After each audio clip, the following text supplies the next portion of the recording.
Hello everyone. आज का topic है सेल्फ हेल्प।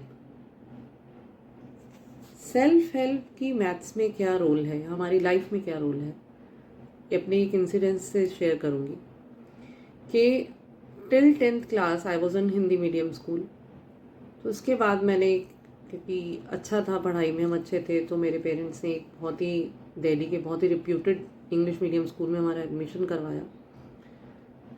तो अब वो इंग्लिश मीडियम सीधा हिंदी मीडियम से इंग्लिश मीडियम में गए, तो वहाँ पे तो कुछ भी समझ नहीं आता था। Till 10th we were topper, मैं और मेरी सिस्टर। और 11th में जैसे ही हम उस स्कूल में गए इंग्लिश मीडियम में, हम फेल हो गए। यूनिट टेस्ट ही थे, थैंक गॉड। क्लास टेस्ट हुए थे, उसमें हम फेल हो गए। तो जब फेल हुए तो अब कौन हेल्प करेगा? आप हिंदी मीडियम से हो, मैम तो इंग्लिश में ही पढ़ाएंगी। प्रॉब्लम क्या आती है, जैसे मैं एक एग्जांपल देती हूँ। हमने अपनी मैथ्स में हिंदी में पढ़ा है व्युत्क्रमानुपाती, इंग्लिश में आई थिंक इसका मतलब है डायरेक्टली प्रोपोर्शनल। तो इन दोनों का तो कोई मेल ही नहीं है। तो हमें पता लगा, हम दोनों सिस्टर्स ने हम देखा कि हमें वर्ड्स में दिक्कत आ रही। इंग्लिश तो हमारी थी शुरू से, तो हमें इंग्लिश तो समझ आती थी, इंग्लिश अच्छी थी दोनों की, तो इंग्लिश हमें समझ आती थी, हम लिख भी लेते थे, इंग्लिश तो थी हमारा सब्जेक्ट। तो प्रॉब्लम आ रही थी हमारे वर्ड्स में, जो हमें पता नहीं था।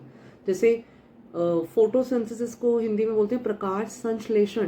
तो जब हमने पढ़ा प्रकाश संश्लेषण है, मैम फोटोसिंथेसिस बोल रही है, तो हम कैसे कर पाएंगे? तो हमारे लिए तो वो टोटल डिजास्टर हो गया, चेंज ऑफ मीडियम। बट हमने गिव अप नहीं किया। हमने एक अपनी खुद की एक डिक्शनरी बनाई, जिसमें हमने हिंदी मीडियम और इंग्लिश मीडियम दोनों की बुक्स ली, और दोनों को हम सामने रखते थे कि इस वर्ड को, ये जो हिंदी का वर्ड है, इसको इंग्लिश में क्या कहते हैं। उससे हमारी हमने खुद की एक वोकेबलरी, एक डिक्शनरी डेवलप की, एक रजिस्टर, जिससे कि हमने वर्ड्स के इंग्लिश के मीनिंग दिखे कि इंग्लिश में उसको क्या कहते हैं। प्रकाश संश्लेषण को फोटोसिंथेसिस कहते हैं, प्रकाश की किरण, रेज ऑफ लाइट।